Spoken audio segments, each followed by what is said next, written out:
Jeudi 24 juillet 2014, mesdames et messieurs, merci d'être avec nous pour suivre ce journal sur la télévision de la Bari, mais d'abord les titres. Polémique autour de l'affaire du secrétaire général de l'Assemblée nationale révoqué par le premier vice-président puis réhabilité par le président Hama Amadou. Le quatrième vice-président de l'Assemblée nationale, Mohamed Ben Omar, réagit. Moussabaka édition 2014, les lauréats ont été récompensés dans plusieurs organes de presse hier. Mesdames, Messieurs, bonsoir et bonne rupture du jeûne. Affaire secrétaire général de l'Assemblée nationale. Après l'abrogation de l'arrêté portant sur sa révocation, le quatrième vice-président de l'institution, Mohamed Ben Omar, a, après un rappel des faits, réaffirmé leur rejet de la décision d'abrogation signée par le président de l'Assemblée nationale, Hama Amadou. C'était lors d'un point de presse ce matin. Le résumé avec Abdelrazak Idrissa. C'est après le communiqué de presse dont il est signataire que le quatrième vice-président de l'Assemblée nationale a fait cette sortie. Pour Ben Omar, c'est clair, Hama Amadou, au-delà du fait d'avoir méconnu les textes de l'institution, s'inscrit dans un bras de fer. Et eux sont déterminés à lui tenir tête. C'est un bras de fer, malheureusement, qui commence entre lui et nous. Nous aussi, nous n'allons pas croiser les bras. Nous allons aller saisir qui de droit par rapport à cette affaire. Le monsieur en question est déjà porté, en tout cas est retourné à son administration d'origine et nous attendons de voir la suite du feuilleton. Sur la situation du secrétaire général qui a repris le service après l'abrogation de l'arrêté qui le suspend de ses fonctions aussi, le quatrième vice-président est catégorique. C'est dans la parfaite illégalité et tout acte qu'il pose n'engage que lui et lui seul et il répondra de ses actes. Si nous sommes bien évidemment un État démocratique, un État de droit. Maintenant, si nous sommes une jungle, ça c'est autre chose. Ben Omar qualifie l'acte de Hama Amadou d'abroger l'arrêté que le premier vice-président a signé de rébellion et il lui rappelle à toute fin utile ceci. L'arrêt numéro 006 qui a été rendu dernièrement par la Cour a été suffisamment clair. Et l'impression que nous donne le président de l'Assemblée nationale, c'est que ces membres-là du bureau n'ont aucune qualité, n'ont aucune compétence et ne peuvent jamais conduire. Or, l'arrêt est clair. L'arrêt dit, même en l'absence du président, les membres élus de ce bureau peuvent continuer à faire fonctionner l'ensemble de l'institution. Ça veut dire qu'on piétine allègrement les lois et les règlements de la République. C'est cela, je n'ai pas d'autres qualificatifs pour vous dire plus. 24 heures après la sortie médiatique du militant dissident du parti CDS Rahama Abdou Labo qui prévoit d'organiser un congrès dans les prochains jours, le bureau politique national du parti, par la voix de sa jeunesse, a répliqué. Pour le président des jeunes CDS, Rahama Abdou Labo n'a pas qualité à convoquer un congrès. C'est juste la suite logique des autorités de la 7e République de déstabiliser le parti, estime Mahamadou Noureddine. Bon, il a raconté sa vie. C'est une lettre que le ministre de l'Intérieur a envoyée au bureau politique du CDS Rahama, que nous trouvons un peu aberrant. Non seulement il n'a pas qualité, il n'a pas qualité de faire exécuter une décision de justice. Ça, c'est moi qui c'est le texte de la République qui le dit. C'est un problème interne. Il y a un juge qui a donné son avis, qui a jugé l'affaire. Donc c'est à lui de dire ce qui doit être fait, ce qui ne doit pas être fait. Ce n'est pas un ministre de l'Intérieur d'écrire et de nous dire que notre congrès ici et là. Parce qu'il y a deux décisions de justice. D'abord, il y a l'arrêt 151 qui dit que les mandats des labos sont expirés depuis le 2 septembre 2011. Mais dès lors que tu n'as aucun mandat, tu n'as aucune responsabilité et que tu n'as aucune qualité de porter plainte contre un parti, comment tu peux exiger à ce qu'on reprenne un congrès? Pourquoi? À notre entendement, nous pensons que c'est une ligne de combat politique que le pouvoir actuel a mis en place pour qu'en 2016, il ne se retrouve pas en face d'un candidat sérieux.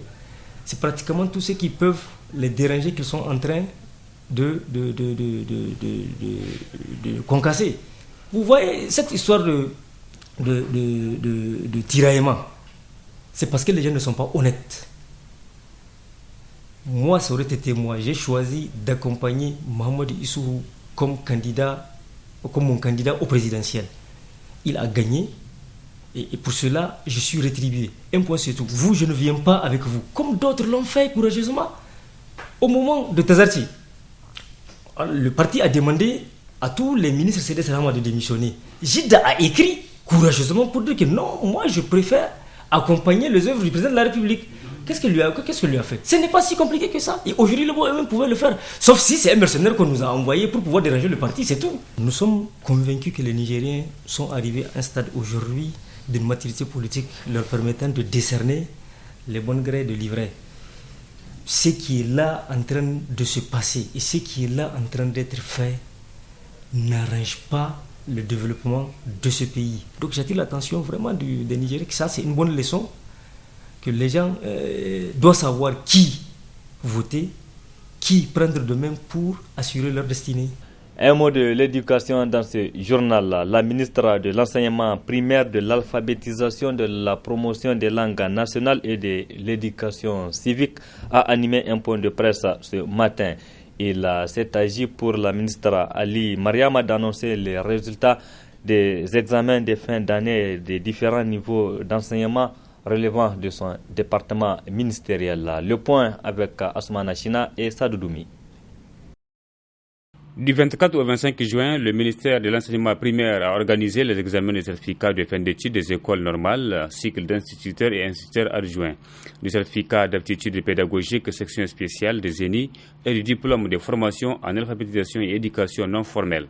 Ce point de presse de la ministre de l'enseignement primaire a pour objectif d'annoncer les résultats de ces différents examens. Pour le cycle d'instituteurs, nous avons présenté au niveau des 7 écoles normales cette année 191 candidats.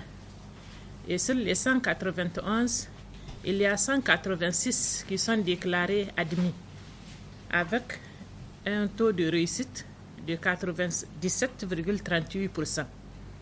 Pour les cycles d'instituteurs adjoints, c'est 4096 candidats qui ont été présentés et 4045 sont déclarés admis, soit un taux de 98,75%. Pour les sections spéciales, nous avons présenté 347 candidats et les 347 sont admis, soit un taux de réussite de 100%. Au niveau de l'Institut de formation en alphabétisation et éducation non formelle, il y a 45 candidats qui ont été présentés et les 45 sont admis, donc soit un taux de 100%. Par rapport aux examens, vous constaterez avec moi que les résultats sont assez satisfaisants.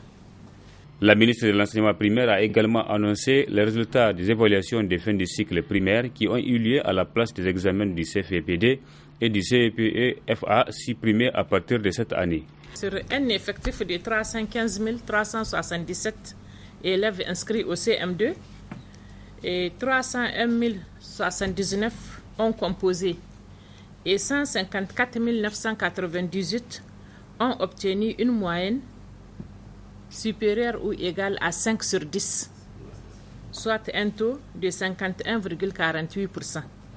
Cette réforme, il faut le rappeler, elle vise à matérialiser des engagements ou les dispositions de la LOSEN, la loi d'orientation du système éducatif, et elle vise également à matérialiser les engagements du président de la République, chef de l'État, son Excellence Issoufou Mahamadou, relatifs à l'obligation scolaire jusqu'à l'âge de 16 ans. Elle vise également à se conformer ou à nous conformer aux engagements auxquels notre pays a souscrit sur le plan régional et au plan international relativement dans le cadre de l'UEMOA et avec l'UNESCO, dans le relatif donc à l'institution ou à l'instauration d'une éducation de base élargie qui consiste donc à instaurer un continuum d'enseignement, une scolarisation ininterrompue de 9 à 10 ans, ce qui signifie qu'aucun élève ne doit quitter le système avant l'âge de 16 ans. La ministre de l'Enseignement primaire de conclure que les résultats obtenus ne sont pas à la hauteur des investissements réalisés dans le secteur éducatif et doivent interpeller tous les acteurs afin qu'ils se ressaisissent pour apporter les remédiations nécessaires pour une éducation de qualité aux élèves. C'est un ouf de soulagement pour les habitants de la rive droite du 5e arrondissement. Vous pouvez désormais prendre le minibus ou Faba pour vos déplacements. Ils ont une ligne depuis hier, une ligne rive droite, rive gauche. Le lancement a eu lieu hier dans le 5e arrondissement. C'est une initiative des autorités municipales de cet arrondissement. Le compte rendu avec Arieta Sala et Sadoudoumi. La commune Niamey 5 a désormais des HIAS à 19 places, communément appelées Faba pour la desservir. Une commune confrontée à un véritable problème de transport dû aux travaux de construction de l'échangeur sur le pont Kennedy. La mise en circulation des Faba fait suite à l'appel lancé par les autorités de la commune 5 pour alléger les souffrances de la population de cette commune. L'activité qui nous réunit ce jour est rendue possible grâce au soutien à l'adhésion des propriétaires Faba à notre sollicitation. Comme vous le savez, depuis l'initiative louable du programme Niala, si cher au président de la République, son Excellence Issouf Mahamadou, on note la réalisation de certains grands travaux qui concourent à l'atteinte des objectifs du programme. Pour une population de 166 510 habitants, les nombreuses inondations ont entraîné la création de certains sites, comme Seno, où les populations périphériques les plus vulnérables se retrouvent très souvent, ce qui du coup entraîne d'énormes difficultés de transport aux populations, surtout des quartiers Lamorde, Seno, Nordire, etc. Les propriétaires Faba ont répondu à l'appel et à la main tendue pour participer à apaiser la souffrance des populations en ce qui concerne le déplacement. Aujourd'hui, la commune par ma voix vous dit merci beaucoup. La présente cérémonie est le cachet particulier donné à cette acceptation. Le prix de la course varie entre 150 et 250 francs selon les distances. Tout en souhaitant bonne cohabitation avec les populations du 5e arrondissement, je déclare lancer la cérémonie de mise en circulation des minibus Faba dans notre commune. Je vous remercie. Pour le 5 bus et le 500 bus qui ont bien voulu rendre service à la population de la commune 5, il demande aux autorités d'initier une série de formations aux conducteurs de ces Faba sur le respect des clients et des usagers. Les jeunes gens qui s'emploient à desservir les différents quartiers de Niamey sont vos fils, sont vos frères, sont vos enfants. Ils sont pour la plupart des jeunes déscolarisés, pour les autres les diplômés sans emploi à qui leurs parents se sont débrouillés à leur trouver le permis de conduire. C'est dire que s'ils ont la formation pour la conduite, il leur manque quelquefois de sens de service public. Au 5 bus et au 500 bus, nous nous attelons pour attirer leur attention pour la lourde de leurs responsabilités. C'est pourquoi, par ailleurs, nous demandons aux autorités de nous appuyer en vue de leur donner une formation civique qui est nécessaire pour le respect du client et des autres usagers de la route.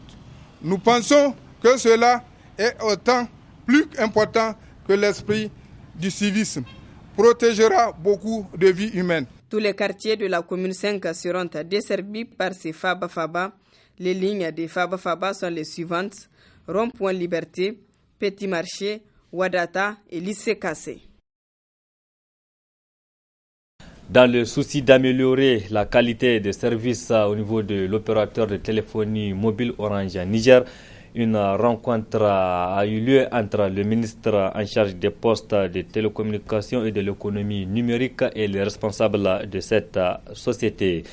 Occasion pour le directeur général de rassurer le ministre et même les abonnés. Le compte rendu avec Biba Ngoringo et Omar Moussa.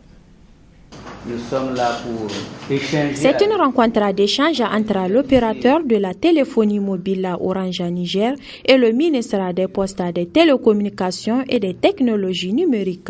Au centre des discussions, trouver des voies et moyens pour améliorer la qualité des prestations de services.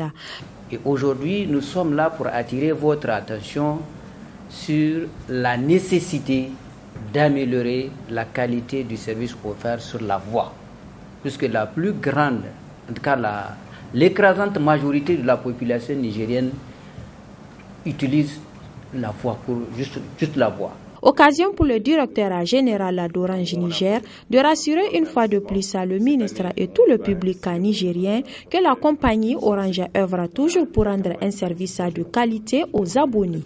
Sur la 3G, j'ai juste parlé d'infrastructure, mais je n'ai pas mentionné le terme fibre, parce qu'on considère que sur le dossier de la fibre, après avoir contacté la primature, on a contacté la présidence de la République et un dossier donc en instruction. On souhaite ne pas s'exprimer sur cette question-là. Donc vraiment, en tout cas, merci encore une fois pour votre visite, votre invitation.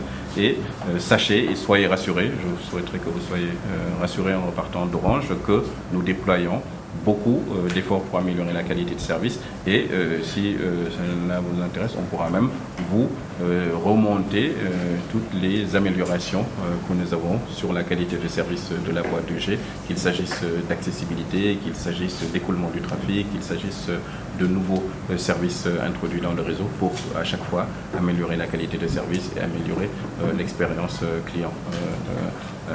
Laurent, vous pouvez ajouter le déploiement de nouvelles fonctionnalités sur notre réseau qui date d'il y a quelques temps, l'AMR, qui permet d'améliorer significativement la qualité vocale d'écoute et tous ceux qui utilisent d'ailleurs la 2G, puisque l'AMR a été implémentée sur la voie 2G, ont senti une amélioration significative de la qualité d'écoute et également de la réduction du nombre de coupures d'appels en communication. Donc vraiment, on a tout un déploiement et on sera tout à fait ravis de partager avec vous tous les résultats qu'on aura pu atteindre en chemin faisant pour améliorer la qualité de service de nos clients. Orange innove, Orange toujours proche de ses clients. Avec Orange, la vie change. Dans quelques jours, la Oumma islamique du Niger dira au revoir au mois béni de Ramadan. À la fin de ce mois, il est recommandé à tout musulman de prélever la zakat la fitra. Pourquoi prélève-t-on cette zakat? Oustaz Haladou Yahya explique. Et la zakat la fitra ou aumône purificatrice, c'est ce prélèvement que doit faire tout jeûneur, et pour lui et pour l'ensemble de sa famille, après l'observation du croissant lunaire des produits les plus consommés au sein de la communauté.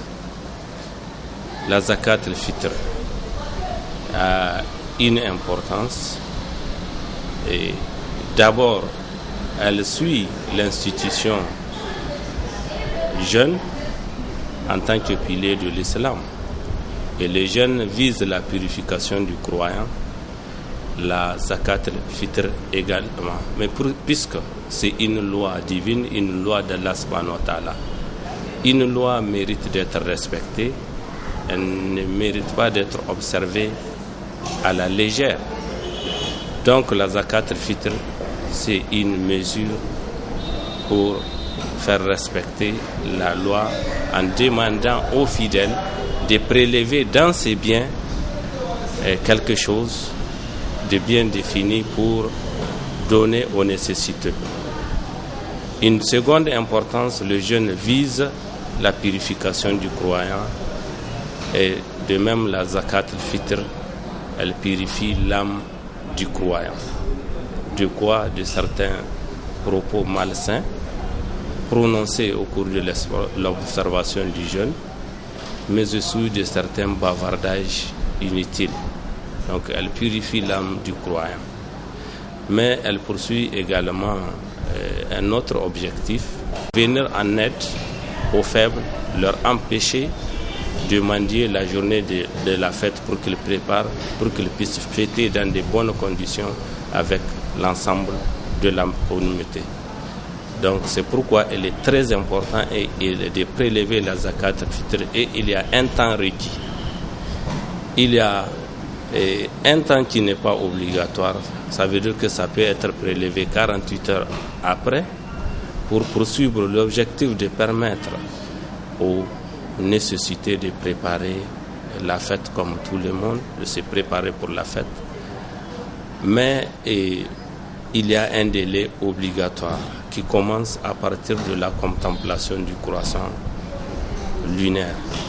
Là, ça devient obligatoire et ce délai de prélèvement obligatoire va jusqu'à la matinée de la fête avant d'aller à la prière du Eid. Ça veut dire quoi? Une fois que c'est prélevé, ce n'est pas normal de laisser le colis traîner dans la maison. Il faut le remettre aux ayants droit qui sont au nombre de 8 catégories. C'est-à-dire que les bénéficiaires de la zakat en tant que pilier de l'islam sont également les bénéficiaires de la zakat al-fitr qui vient après l'observation du jeûne du mois béni de Ramadan. C'est 4 moudun nabi qu'il faut prélever par personne. Donc, tous les membres de sa famille ou toutes les personnes qui vivent sous le toit ou sous la coupe que le père de famille prend en charge, il peut leur prélever. Et même le nouveau-né qui est arrivé aujourd'hui, on doit lui prélever la zakat fitr. La zakat fitr est si importante que même celui qui n'a pas de quoi prélever, une fois qu'il reçoit auprès des autres, il peut prélever cette zakat al-fitr dans le colis qu'il a eu, lui aussi pour lui et pour les siens, pour donner aux autres. Remise des prix hier aux candidats qui se sont fait distinguer à la Moussabaka édition 2014 du groupe de presse à Bonferré. Plusieurs prix en espèces et en nature ont été attribués aux lauréats qui se sont fait distinguer lors de ce concours de mémorisation du livre saint, le Coran. Un concours qui a duré 2 semaines. Précision avec Youssouf Omar et Aboubakar Souley. أقول بدايتها سلام على أبراج هذه الإذاعة إذاعة بونفير الذرة في البراعة. Il s'appelle Shamsuddin dans la liste plutôt exhaustive des candidats à la Moussabaka édition 2014 du groupe Bonferré. C'est lui qui a eu l'honneur d'être classé par le jury premier dans la catégorie mémorisation du Coran entier. Et pour un premier, il y a généralement un premier prix. Allah subhanahu wa ta'ala a voulu pour lui le premier prix Kamil. Takbir. Je remercie le Tout-Puissant parce que c'est un cadeau que Allah m'a donné. C'est pas pour ma mérite, c'est pas pour rien. Allah a décidé ça et je l'ai eu. Alhamdulillah Rabbil Alamin. Mais il n'est pas le seul à gagner d'importants prix à cette 6e édition Moussabaka Bonferré. Plusieurs autres candidats, toutes catégories confondues, se sont vus gratifiés de motos, de parcelles, des sommes allant de 50 à plus de 100 000 francs CFA. Moussabaka, une belle initiative des organes de presse pour la promotion de la culture islamique et qui fait des euros gagnants. Cependant, le groupe Bonferré s'inquiète ces dernières années du manque d'engouement qui caractérise l'événement tournant du mois béni de Ramadan. En ce qui concerne le concours de lecture du Saint-Coran de Bonferré, objet de la présente cérémonie, c'est pour la 2e année consécutive qu'il a été délocalisé. Il s'est déroulé à la mosquée Imam Malik, d'où le concours a été retransmis en direct sur les antennes de la radio et de la télévision. Les 10 jours de compétition ont permis de voir se succéder devant le jury une 60aine de candidats, les uns plus excellents que les autres. Le jury a su apprécier les meilleurs d'entre eux. Toutefois, il est loisible de constater pour cette année une faible participation des filles et des femmes à ce concours. De manière générale, un constat s'est dégagé sur pratiquement tous les médias de la place. De plus en plus, la compétition suscite moins d'engouement. Les dons et contributions se font prier. C'est peut-être le lieu et l'occasion de réfléchir sur les voies et moyens visant peut-être à mutualiser les efforts entre les médias pour relever le niveau de cette compétition dont l'importance n'est plus à démontrer pour la communauté musulmane que nous constituons. L'extraordinaire chose qu'on retienne à la Moussabaka 2014 de Bonferré, c'est la mémorisation du demi du Coran par ce candidat non-voyant. Ya ibadi la khawfun alaykum al-yawma wa la antum تحزنون. Lui également, elle est partie à la maison avec une moto et plein de lots d'encouragement. Au groupe de presse Canal 3 Niger, également les meilleurs candidats ont été récompensés au terme de la 6e édition du concours de lecture du livre saint, le Coran ou Musabaka. Là-bas aussi, c'est une voiture, des parcelles et plusieurs autres prix qui ont été décernés aux lauréats. Michel Dedi. Ce sont au total 12 grands lauréats qui ont vu leurs efforts récompensés au cours de cette cérémonie. Il s'agit des 3 premiers des catégories du quart, de la moitié et du Coran complet, et ceux dont les voix et la méthode ont été jugées bonnes pour l'appel à la prière. Un moment plein d'émotions diffusé en direct sur les antennes de Canal 3 Niger. Je suis très content et je remercie Dieu de ne pas dormir la nuit. Et lorsque je préparais à ce concours, je priais Dieu et toujours je suis dans la récitation. Donc j'ai vu que si l'homme cherche quelque chose, Dieu lui donne ça. J'ai un sentiment de fierté pour mon pays et pour l'ensemble des musulmans du Niger, mais aussi pour le groupe Canal 3 qui est à sa 1e organisation de la Musabaka.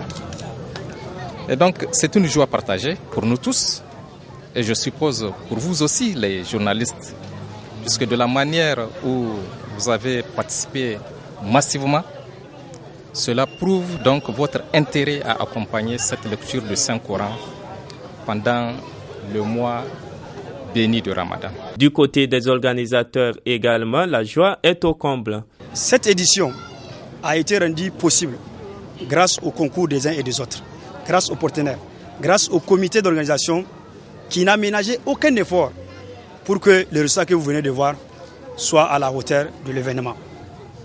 C'est pour cela tous ceux qui ont contribué à l'organisation, de manière directe ou indirecte, au nom du PDG, l'honorable député Issa Salifou et directeur général Ismaël Sonzoussou, je leur dis merci, que Dieu les récompense. Vous savez, lors de la 4e édition, le directeur de Canal 3 a déjà annoncé les couleurs pour dire que désormais l'organisation de la Musabaka à Canal 3 ne sera pas comme les autres, parce qu'elle sera appuyée par 2 chaînes islamiques, à savoir Sunna TV 1 et Sunna TV 2. Et Dieu merci, ces 2 chaînes ont vu le jour depuis 2013. Et aujourd'hui, au moment où vous filmez cet événement, à travers le monde entier, les gens sont en train de regarder la remise des prix officiels de la 6e édition Musabaka Canal 3 Niger, grâce à ces 2 groupes puissants qui sont à l'international. Initié il y a quelques années, le concours de lecture et de mémorisation du Saint-Coran vise à promouvoir l'apprentissage des enseignements et de la culture islamique au profit des candidats et au-delà à bon nombre d'auditeurs et de téléspectateurs qui lui attachent du prix. Et c'est conscient de ces valeurs nobles d'éducation de masse que le groupe de presse Canal 3 Niger ne cesse de lui apporter des innovations chaque année pour sa meilleure organisation. Des heureux gagnants, il y en avait eu également au groupe de presse Tambara qui est à sa 3e édition de Musabaka. Les récipiendaires ont reçu leur prix des mains des responsables de l'organe, mais aussi des invités présents à la cérémonie de remise des prix qui s'est déroulée hier soir. Compte rendu Suleiman Mouni Barma et Ibrahim Abdou.